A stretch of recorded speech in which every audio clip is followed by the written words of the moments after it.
In Kamal 2.6, we received a new feature, and that is the maintenance mode.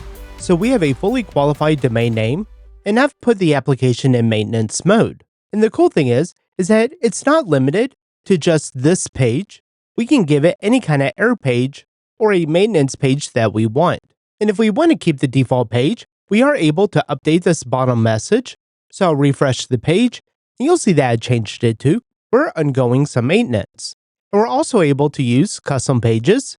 And so here, we're giving the user a refresh button, and it's a bit more descriptive, so you can style this to your application's look and feel. And so that's what we're going to be looking at in this episode.